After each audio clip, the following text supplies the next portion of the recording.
Well, with behavior-based interview questions, what employers are doing is they're looking at past behavior to get a predictor of future behavior. Let's say they ask, can you give me an example of a time where you took initiative to solve a problem? They want to hear a story about where you took initiative. And you need to organize that using the STAR technique, where you can talk about situation, task, action, and result. What I see a lot of students tend to do is they'll tell us a great story and forget the results. That's like watching a great movie and not seeing the ending of it. Well, the STAR technique helps organize their thoughts. Behavioral interviewing is telling a story. You're telling us a story, you're setting up the situation so we understand exactly what you're doing. You know, you set the frame, you set the picture for us in our minds. The task is, you know, what was the problem, what was the issue, set that piece up. And I want to know what you did, not my manager did this or we did this. I want to hear a lot of what did you specifically do? And the results, how did it end? It's like telling a joke and not giving the punchline if you don't add the results in there.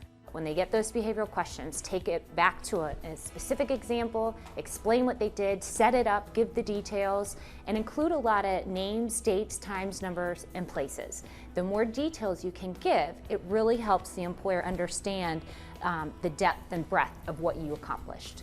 Oftentimes if a student is giving examples that say, we did this and we did that when they're talking about a committee, I will stop them and say, that's great that your committee did that, but what specifically did you do?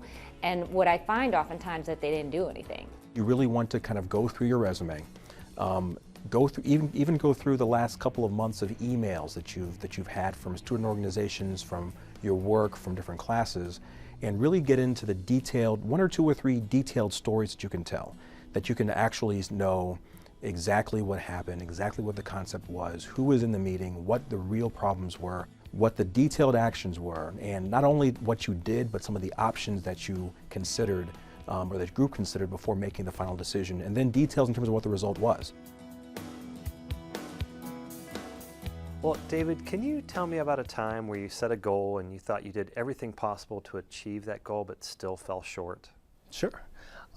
Actually, I had a similar experience to that during my internship during the summer of 2010 with UBS Investment Bank. I was working in their global healthcare group, and really one of the first type of tasks that we had was working with one of our major clients on a merger model. So we were doing a pitch for them and coming up with a hypothetical merger situation.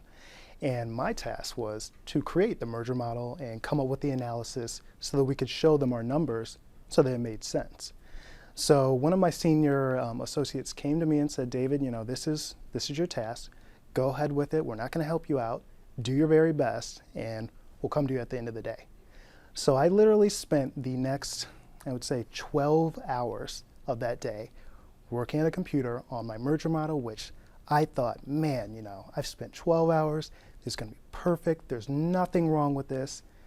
And when I finally presented my model saying, you know, we've got accretion here, we're going to make money off of this deal, the client's going to love it, the very first thing they did once I printed it out was take a red pen and cross an X all the way through it.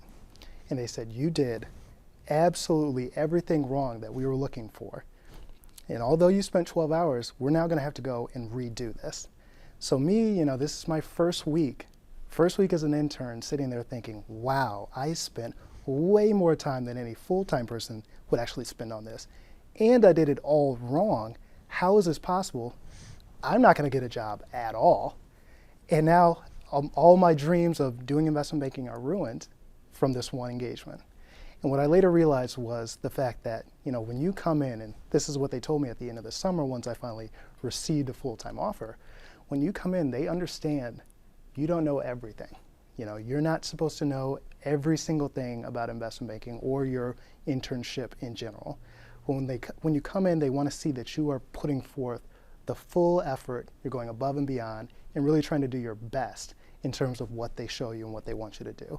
So at the end, that same senior analyst who crossed an X directly through, which, you know, I will admit it was incorrect, my work, he later said, you know, David spent half of a day on this model. He didn't give up. He was determined. He was confident in his work and what he thought was right. Even though it ended up being wrong, that same determination was what helped him to really be a perfect candidate for what we're looking for as a full-time analyst. So although I failed, and I definitely did fail, I did my best and I learned from that experience and ultimately got a return offer from UBS. First, the candidate provides information about his project for UBS and the amount of time and work he put into the project, which helps the interviewer gain a real understanding of his efforts and the value of the task. Next, the candidate structured his example using the STAR technique: situation, task, action, results. Situation: explaining his UBS summer internship with the Global Healthcare Group. Task: explaining the merger model he was developing for a client to share UBS's financial expectations for the merger. Action: the amount of time and effort he put into the project. Results: the lessons learned from his mistakes and how he overcame these failures to receive an offer for full-time employment. Third, the interview candidate's story was focused on a specific project and experience rather than a story about how he generally overcomes failure. Finally, the candidate's story was specifically about his experience and not a shared story about a team's accomplishments.